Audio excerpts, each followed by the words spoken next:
Best give him a couple of weeks to get used to the place. Well, we have to go. In the new movie Rise of the Planet of the Apes, actor Andy Serkis takes on a new challenge, the role of Caesar, a smarter than your average chimpanzee.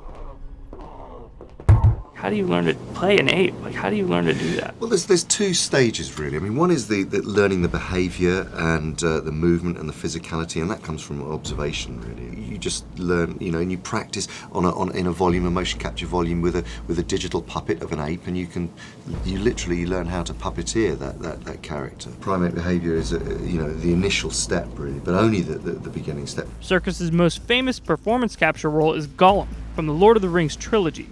But it was his role as the eponymous ape in the King Kong remake that paved the way to Caesar. Well, we've done a lot of work between us on King Kong in terms of primate behaviour. So for me, I very quickly wanted to move on to Caesar's psychology and emotional behaviour and how we could, make that work believably. To accomplish that, special effects firm Weta had to design an animal we're already familiar with, unlike the aliens and creatures for the sci-fi mega-hit Avatar that Weta also helped design.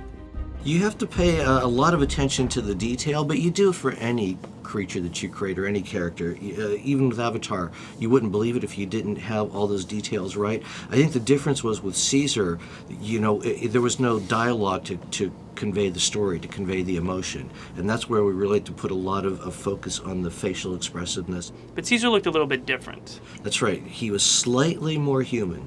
And we did that to be able to just more readily access the emotional, intent of what he was saying, especially around the eyes. We just made them a little bit, that much more human, just to make it easier to read. But for Serkis, playing Caesar went beyond just mimicking primate behavior. He's not just an ape, he's an ape with an enhanced intelligence. So it's like, how do you portray that intelligence, and whether it comes through, as cognitive, or whether it's an emotional intelligence, or, So as we constructed the scenes, it was very much about the connectivity of, seeing this whole journey unfold, this massive journey from infant to revolutionary leader. To help make those scenes work, Weta slimmed down the cumbersome performance capture rig used on Avatar and brought it onto a live-action set. That means Serkis was there, interacting with his co-stars.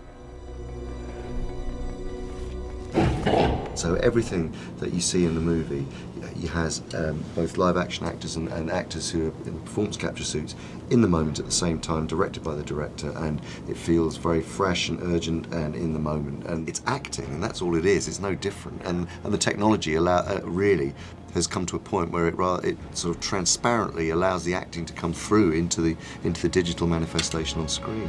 For Discovery News, I'm Jorge Ribas.